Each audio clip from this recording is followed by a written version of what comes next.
प्यारे बच्चों, पिछले लेक्चर में हमने मैटर के बारे में पढ़ा था। मैटर की डेफिनेशन दी गई थी तथा मैटर जिन पार्टिकल से मिलकर बनता है उन पार्टिकल्स की कुछ प्रॉपर्टीज डिस्कस की गई थी। उनमें पहली प्रॉपर्टी थी कि particles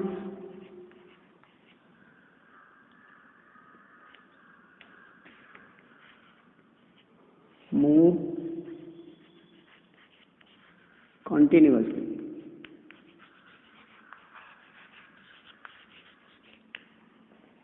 particles move continuously.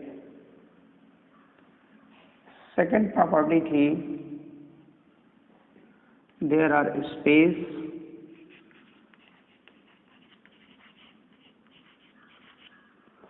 between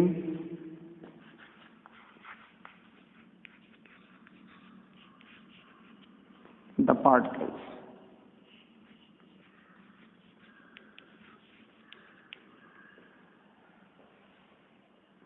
तीसरा है each particle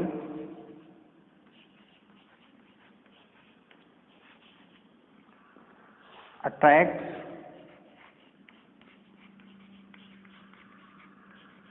another particles.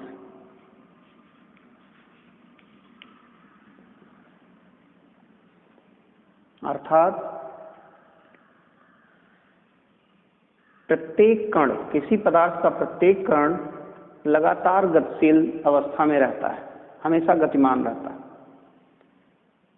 दूसरी प्रॉपर्टी थी कि किन्हीं भी दो पार्टिकल्स के बीच में स्थान होता है, उनके बीच में रिक्त स्थान होता है।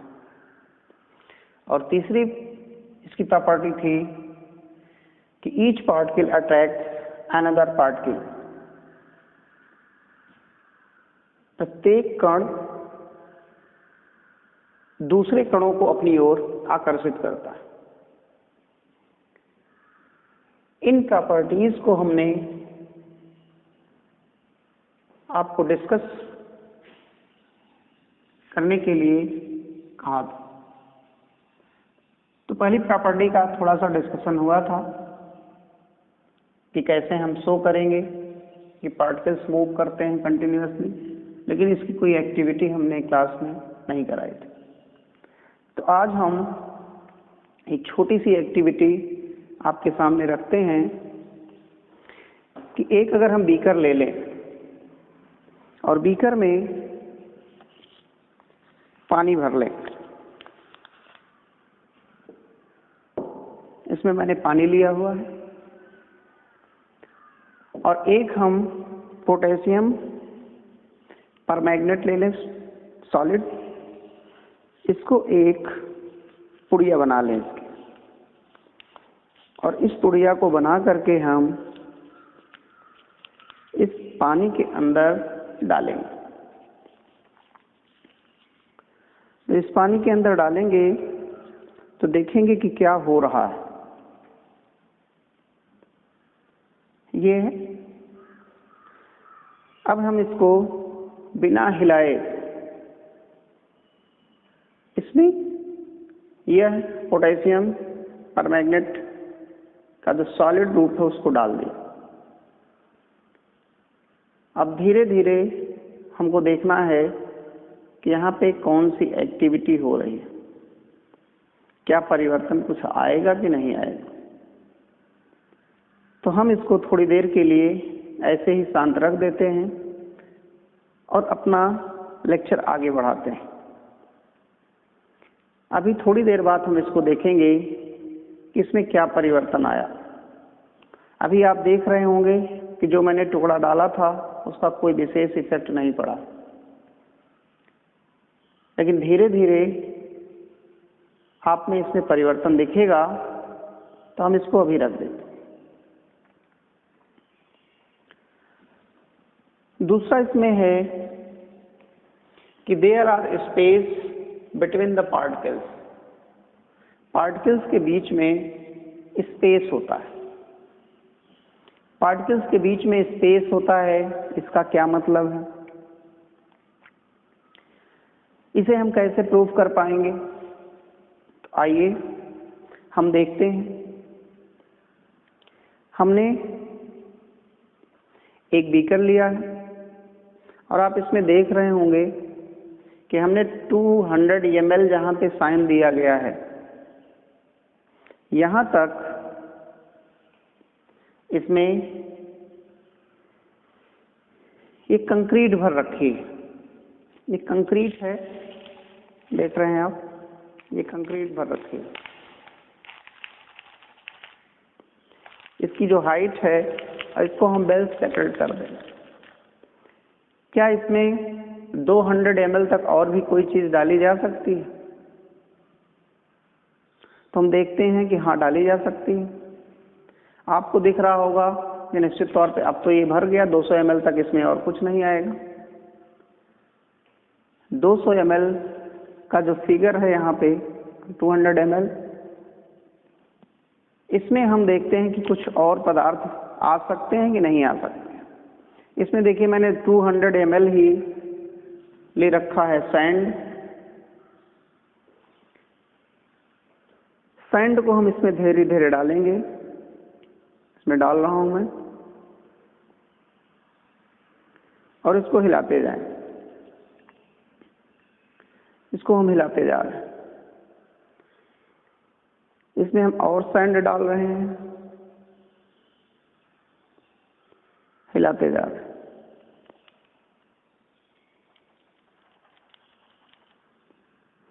और सैंड ले लें, इसमें हम डालें और इसको हम हिलाते जाएंगे।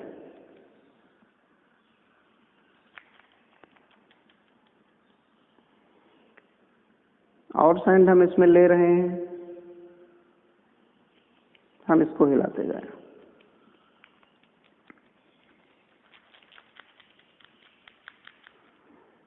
और सैंड हम इसमें डालें और इसको हिलाते जाएं।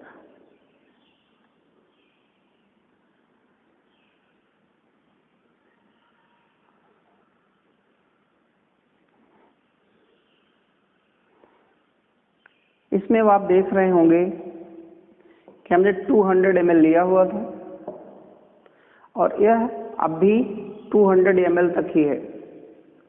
पहले जितना हमने कंक्रीट लिया था तो उसमें दिख रहा था कि स्पेस नहीं है, लेकिन वास्तव में उसमें स्पेस था। इसीलिए जब हमने उसमें सैंड डाला तो यह सैंड इसके अंदर समाहित हुआ। अगर स्पेस ना रहा होता तो निश्चित तौर पर इसकी हाइट बढ़ जानी चाहिए थी, लेकिन अगर हाइट नहीं बढ़ी, 200 लेवल तक ही यहाँ पे विद्यमान है और यहाँ पे हम 200 लेके चले थे और यहाँ पे 100 ml आ गया है। इसका मतलब जो 100 ml की साइन है, इतना सैंड तो इसके अंदर और हमने प्रवेश करा दिया इसमें। अब प्रश्न उठता है कि क्या हम इसमें और भी कोई चीज डाल सकते हैं और भी एंट्री करा सकते हैं? इसमें जो 200 ml तक है, अब हमें लग रहा है कि इसमें और कोई चीज नहीं डाली जा सकती है, लेकिन अभी भी ये जो यहाँ पे पार्टिकल्स विद्यमान हैं, इन पार्टिकल्स के बीच में अभी भी स्पेस है। इसको कैसे प्रूव कर सकते हैं कि अभी भी स्पेस है? अगर हम इसमें वाटर ले लें तो आप देख रहे हैं कि मैं इसमें वाटर मिक्स कर रहा हूं। वाटर देखिए मिक्स होता जा रहा है। हमने पूरा बीकर भर करके वाटर लिया हुआ था और इसमें हम वाटर इसमें डाल रहे हैं और देखिए धीरे धीरे नीचे की तरफ पानी प्रवेश करता जा रहा है। अभी भी देखिए इसका लेवल 200 ही है। अभी भी इसमें और पानी आ सकता है।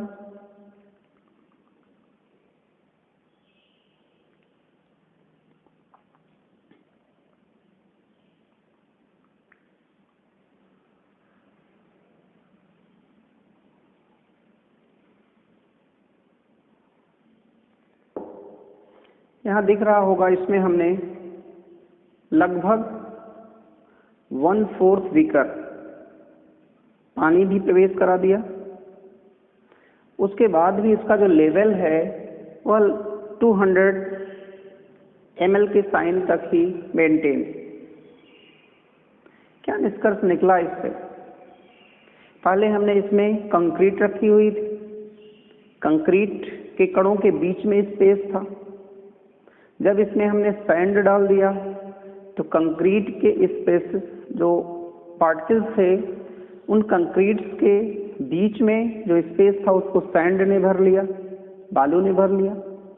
और फिर उस बालू के कणों के बीच में भी स्पेस था, तो उसको हमने किससे भर दिया? पानी से भर दिया। तो इससे क्या निष्कर्ष निकल रहा है कि निश्चित तौर पे पार्टिकल्स के there are spaces between the particles. अगर दो पार्टिकल्स हैं तो इनके बीच में कुछ न कुछ स्थान जरूर विद्यमान होगा। अब प्रश्न उठता है कि पदार्थ की किस अवस्था में जो स्पेस होगा वो ज्यादा होगा, किसमें कम होगा। तो आप जानते हैं जो सॉलिड होते हैं उनके पार्टिकल्स काफी नजदीक नजदीक होंगे, और जो लिक्विड होंगे उनके कणों के बीच की दूरी थोड़ी सी अधिक होगी, और गैसेस के पार्टिकल्स के बीच की दूरी काफी अधिक होती है। तो यहाँ पे जो पार्टिकल्स हैं स्पेस होगा वो लीस्ट होगा सॉलिड के केस में। जो स्पेस बिटवीन द पार्टिकल्स होगा ये लीस्ट होगा, सबसे कम होगा in the case of solid. Moderate होगा in the case of liquid, and high होगा, हाईएस्ट होगा in the case of gas.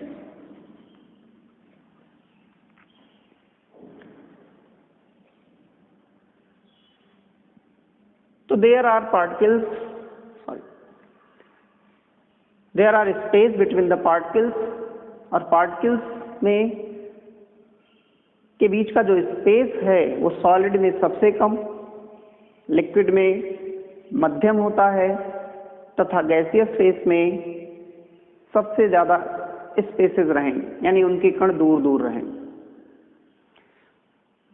यहाँ पे हम पहले वाले की एक्टिविटी कर रहे थे, तो आइए देखें उस बीकर में हुआ क्या क्या परिवर्तन आया।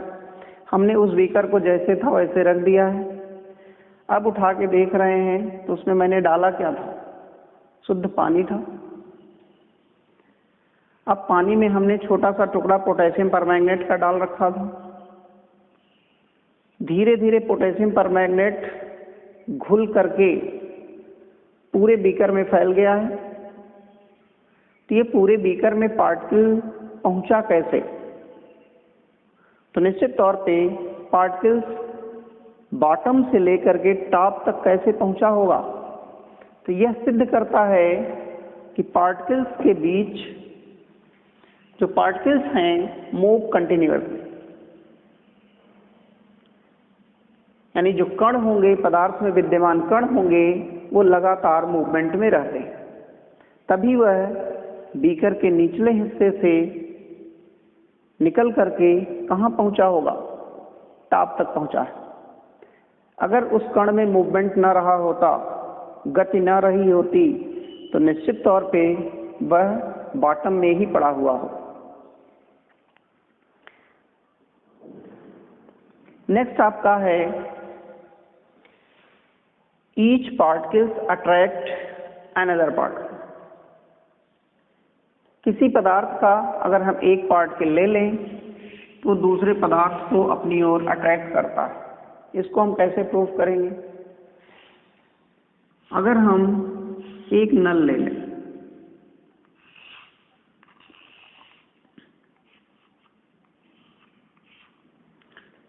नल से पानी आ रहा होता है, आप नल की टोटी खोल लें, और जहां नल की टोटी हो उसके नीचे आप अपनी उंगली लगा दें। जब आप उंगली लगाएंगे तो यहां से निकलने वाली जो जल की धारा है वो दो भागों में टूट जाती है, यानी आपके उंगली के एक साइड से भी पानी बहता है और दूसरी साइड से बहता है। क्या पानी इसी प्रकार बाल्टी में जाके गिर जाता है दो भागों में ही टूट के? आपने उंगली लगा दी तो क्या पानी जो आ रहा था वह इसी ढंग से जाकर के बाल्टी या बीकर में जाकर के गिरेगा? निश्चित तौर पे ऐसा नहीं होता है। आपने देखा होगा जब आप उंगली लगा देंगे यहाँ पे तो पानी यहाँ से तो दो भागों में टूट जाता है जहाँ आपकी उंगली रखी है, लेकिन आगे चल करके यह पानी पुनः जुड़ जाता है और फिर एक धार में नीचे गिरता है। इससे क्या सिद्ध हो रहा है?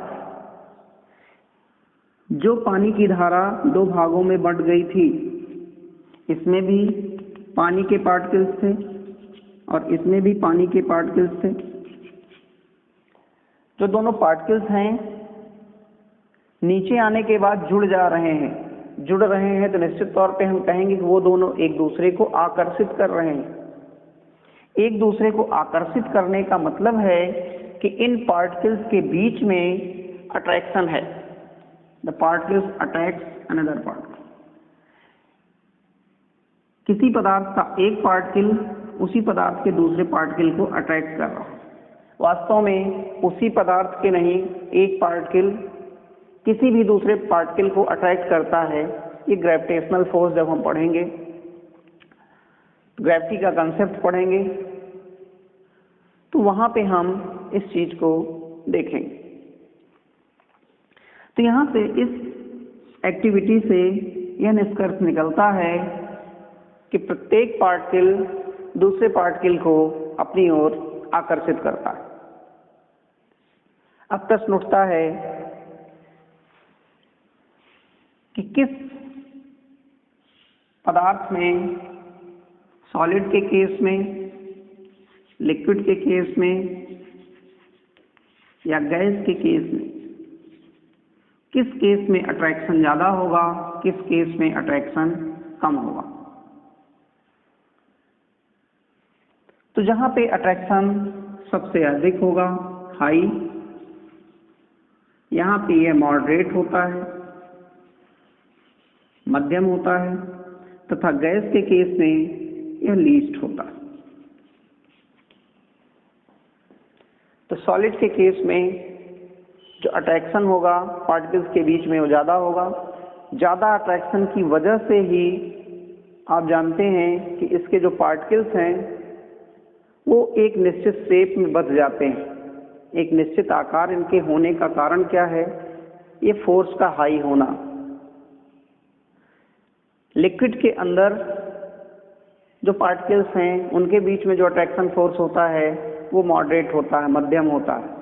तो आप देखते हैं पानी को आप ले लें तो पानी के कण एक दूसरे के नज़दीक नज़दीक रहेंगे, सटे रहेंगे और एक जैसा पानी दिखेगा, लेकिन उसमें मॉडरेट क्यों है? क्योंकि आप जानते हैं पानी का अपना कोई आकार नहीं है और जिस बर्तन में रखा जाएगा उसी के बर्तन के आकार का हो जाता है। लेकिन सॉलिड में हाई होने की वजह से क्या है?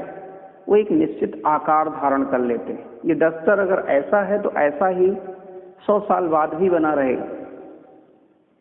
लेकिन पानी आज बीकर के शेप में है, हमने बीकर में लिया हुआ है तो ये बीकर के शेप का पानी दिख रहा है। अभी इसको गिलास में डाल दिया जाए तो गिलास के आकार का दिखेगा। इसी को अगर हम टेस्ट ट्यूब में ले लें तो ये टेस्ट ट्यूब के आकार का दिखेगा। तो जिस चीज में रखेंगे उसी के आकार का हो जाता है। लेकिन आप जानते हैं गैस के बीच में जो अट्रैक्शन होता है, गैस के पार्टिकल्स के बीच में अट्रैक्शन होता है वो काफी कम होता है, बहुत ही कम होता है।